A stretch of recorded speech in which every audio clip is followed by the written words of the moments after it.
Mm-mm.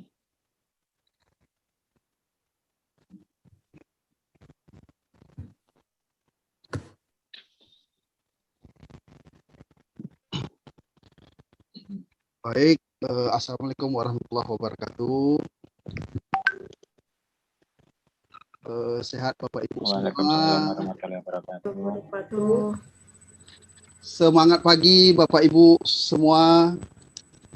Pagi, semangat pagi. Iya, terima kasih. Semoga kita semua dilindungi oleh Allah Subhanahu wa taala. Baik, sebelum kita memulai pelajaran pada pagi hari ini, ada baiknya kita berdoa, semoga apa yang kita harapkan bisa berkontribusi terhadap diri kita dan orang lain, terutama kepada siswa. Berdoa mulai. Berdoa selesai.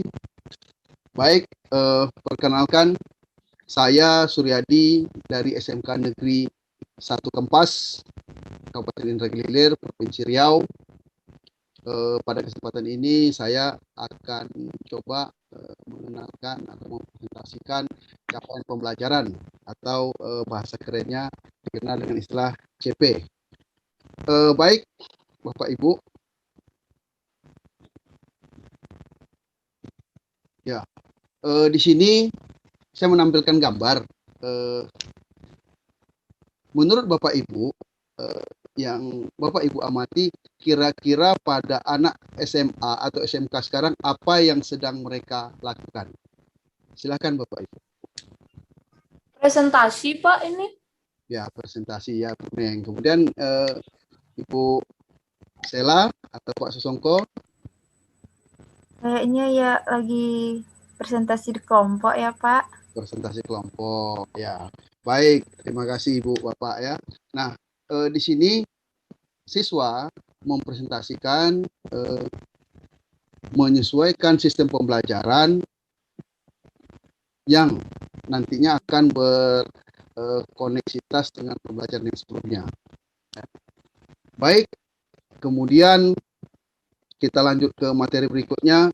Ketika Bapak Ibu memberikan materi pelajaran, apa yang Bapak Ibu harapkan dari siswa tersebut? Banyak Pak, tergantung materi atau tujuan pembelajarannya. Ya, Ya, diharapkan kan siswanya dapat menangkap apa yang telah kita ajarkan gitu, apa yang telah kita jelaskan gitu. baik. Ya, terima kasih. Artinya, apa informasi-informasi tentang pembelajaran itu akan sampai kepada siswa. Sehingga mereka bisa mengaplikasikan tentang materi yang kita berikan sehingga menjadi dalam capaian satu pembelajaran atau tujuan dari pembelajaran itu sendiri. Kemudian berikutnya apa itu pembelajaran atau CP? Secara sederhana, CP capaian pembelajaran bisa didefinisikan sebagai kompetensi pembelajaran yang harus dicapai peserta didik pada setiap tahap perkembangan peserta didik untuk setiap mata pelajaran pada satuan pendidikan dasar dan pendidikan menengah. Capaian pembelajaran memuat sekumpulan kompetensi dan lingkup materi yang disusun secara komprehensif di dalam bentuk narasi. Kemudian berikutnya di sini saya membuat gambaran tentang capaian pembelajaran atau CP. Dari gambaran tersebut ada CP, kemudian siswa, kemudian akhir pembelajaran, kemudian teacher, kemudian student, kemudian pendekatan tradisional. Nah, di sini lingkaran teacher itu lebih besar dibandingkan dengan student. Kemudian menurut Bapak Ibu, apa yang Bapak Ibu bisa berikan pendapat tentang gambaran yang dibuat ini? Silakan Bapak Ibu. Boleh saya Pak? Silahkan Ibu Neng. di pendekatan tradisional ini berarti secara tidak langsung dari gambar Bapak, peran guru itu lebih besar dibanding peran murid. Seperti itu, Pak. Iya, Ibu nih, terima kasih. Mungkin Bu Sela atau Pak Susongko ada pendapat lain.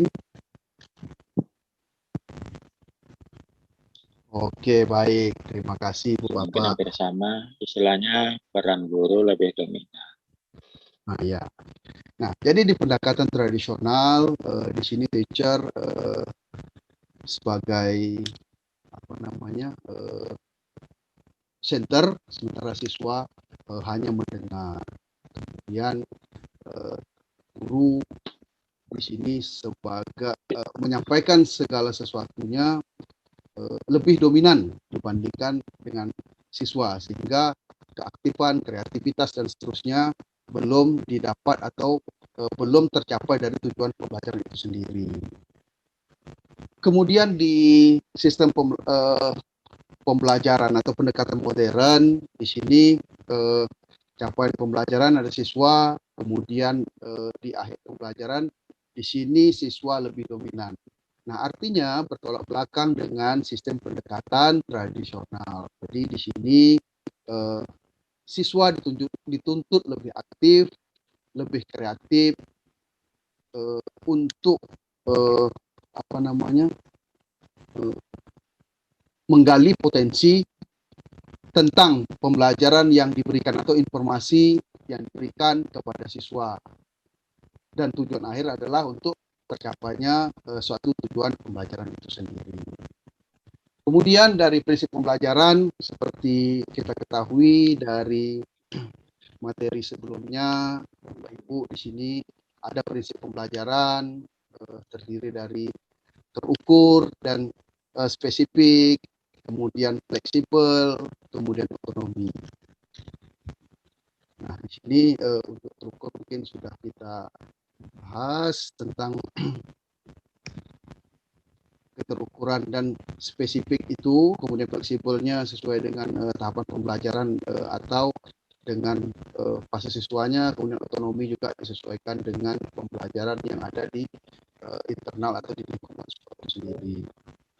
Kemudian pengembangan capaian pembelajaran jelas mendefinisikan hasil yang harus dicapai pada siswa akhir program pembelajaran. Kemudian desain kurikulum, strategi pembelajaran, kesempatan belajar dilakukan untuk menjamin tercapainya tujuan pembelajaran itu sendiri atau tercapainya suatu pembelajaran itu sendiri. Proses penilaian disesuaikan dengan CV dan penilaian setiap individu siswa. Dilakukan untuk memastikan bahwa siswa mencapai target penilaian. Kemudian, capaian pembelajaran yang disesuaikan dengan tujuan untuk mengembangkan dan menguatkan kompetensi serta karakter yang sesuai dengan profil pelajar Pancasila. Ini adalah salah satu komponen penting di dalam pelaksanaan pembelajaran dengan paradigma baru. Capaian pembelajaran yang digunakan di sekolah penggerak merupakan hal utama dalam suatu kurikulum dan kriteria suatu capaian pembelajaran yang baik yang dikembangkan oleh suatu satuan pendidikan yang telah ditetapkan oleh pemerintah pusat. Nah, kemudian ini dari pelajar Pancasila, sebagaimana materi kita sebelumnya disampaikan bahwa dari pelajar Pancasila tersebut menekankan kepada beriman, bertakwa kepada Tuhan Yang Maha Esa, berakhlak mulia, kemudian mandiri, bernalar kritis, kreatif, gotong royong, serta kebenekaan global. Ini telah disampaikan di materi sebelumnya. Kemudian CP dirumuskan pada beberapa fase. Ini untuk Bapak Ibu masih ingat, untuk fase ini ada fase A sampai F. Mungkin Bapak Ibu fase A itu dikhususkan bagaimana? Silahkan Bapak Ibu. Saya boleh, Pak. Silahkan Ibu Sela. Fase A itu untuk kelas 1 sampai kelas 2 SD. Iya. Fase B kelas 3 sampai kelas 4. Fase C kelas 5 sampai kelas 6. Fase D kelas 1 sampai kelas 3 SMP. Fase E kelas 1 SMA atau SMK. Fase F kelas 2 dan kelas 3 SMK. Oke, makasih Bu Sela. Nah, Sama-sama, Pak.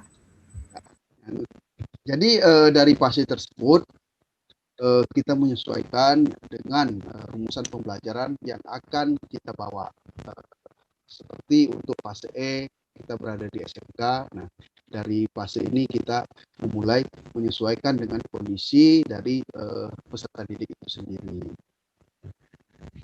Format capaian pembelajaran ditulis dalam bentuk paragraf sehingga keterkaitan antara pengetahuan, keterampilan, dan kompetensi umum terlihat jelas dan utuh sebagai satu kesatuan yang tidak terpisah dalam pembelajaran yang menggambarkan adanya apa yang akan dicapai peserta didik di akhir pembelajaran.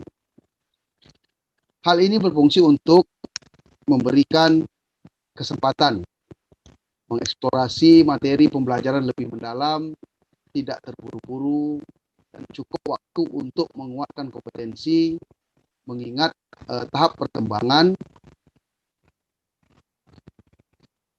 kecepatan anak untuk memahami suatu hal yang belum tentu sama anak untuk setiap anak. Kondisi ini juga memungkinkan seorang anak dengan kondisi berkebutuhan khusus dapat menggunakan CP yang sama dengan anak pada umumnya, artinya pada anak di sekolah reguler. Hal ini secara tidak langsung juga akan memudahkan guru mengajar pada level yang seharusnya.